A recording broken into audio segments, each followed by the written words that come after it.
Assalamulaikum everyone, welcome back to my channel. আজকের পর্বে আপনাদের সাথে ডিম ছাড়াই একদম পারফেক্ট একটা ফ্রুট কাস্টার্ডের রেসিপি শেয়ার করব। আপনারা চাইলে এটা এই ঈদে ট্রাই করতে পারেন। আশা করছি আমার আজকের এই ইজি ডেজার্টের রেসিপিটি আপনাদের ভালো লাগবে। আজকের ফ্রুট কাস্টার্ড তৈরির জন্য এখানে আমি রাধুনির 140 গ্রামের একটি কাস্টার্ড পাউডারের প্যাকেট নিয়েছি। আর আজকে আমি যে পরিমাণ কাস্টার্ড রান্না করব এর জন্য আমাদের 6 টেবিল চামচ পরিমাণ কাস্টার্ড পাউডার লাগবে। এখানে আমি 6 টেবিল চামচ আলাদা করে বাকিটুকু এয়ারটাইট বক্সে স্টোর করব।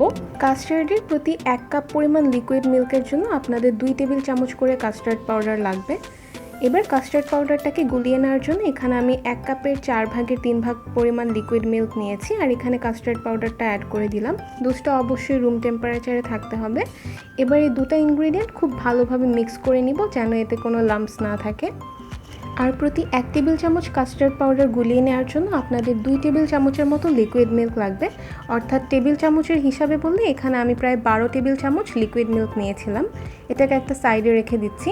এবার যে প্যানে আমি কাস্টার্ডটা রান্না করব সেই প্যানে নিয়ে নিচ্ছি 3 কাপ পরিমাণ লিকুইড দুধ।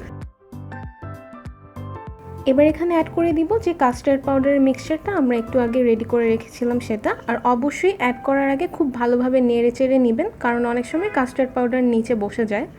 অ্যাড করতে করতে অনবরত নেড়ে চেড়ে নিতে হবে। আর খুব ভালোভাবে এবার আমি সব কিছুকে একসাথে মিক্স করে নিব। আর চুলার সুইচ কিন্তু আমি এখনও অন করিনি।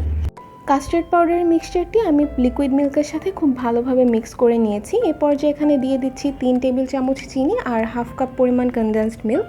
আজকের এই রেসিপিটা আপনারা শুধুমাত্র চিনি দিয়ে করতে পারেন আর অবশ্যই সেটা আপনাদের টেস্ট অনুযায়ী বাড়িয়ে বা কমিয়ে নিতে পারেন। সব কিছু নেড়ে চেড়ে মিশিয়ে নিয়ে আমি চুলার সুইচটা অন করে দিলাম। এবার মিডিয়াম টু লো হিটে অনবরত নেড়ে চেড়ে কাস্টার্ডটাকে রান্না করব যতক্ষণ পর্যন্ত না এটা অনেকটা ঘন হয়ে আসে। প্রায় 10 মিনিটের মতো অনবরত নেড়ে চেড়ে রান্না করার পর দেখবেন কাস্টার্ডের মিক্সচারটা অনেকটা ঘন হয়ে এসেছে। আমার কাছে ঘন কাস্টার্ড খেতেই ভালো লাগে, যেটা অনেকটা পুডিংয়ের টেক্সচারের, তাই আমি অনেকটাই ঘন করেছি। আর চুলা থেকে নামানোর পর কিন্তু এটা আরও কিছুটা ঘন হয়ে যাবে। এটাকে আমি চুলা থেকে নামিয়ে পুরোপুরি ঠান্ডা করে নিব।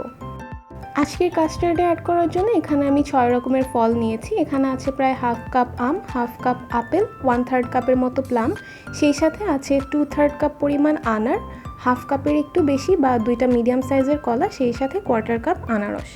এই সবগুলো ফ্রুট আমি কাস্টার্ডের মিক্সচারে অ্যাড করে দিচ্ছি। আর কাস্টার্ডের মিক্সচারটা এই পর্যায়ে পুরোপুরি রুম টেম্পারেচারে আছে। এখানে আপনারা আপনাদের পছন্দ মতো যে কোনো সিজনাল ফ্রুট ইউজ করতে পারেন, তবে আমি অবশ্যই সাজেস্ট করব যে যেটা ইউজ করেন না কেন ব্যানানাটা অবশ্যই ইউজ করবেন। খুব ভালোভাবে নেড়ে চেড়ে মিক্স করে নিলে আমাদের কাস্টার্ড রেডি হয়ে যাবে। আর আমি এটাকে 2 থেকে 3 ঘন্টার জন্য ফ্রিজে রেখে তারপরে সার্ভ করব।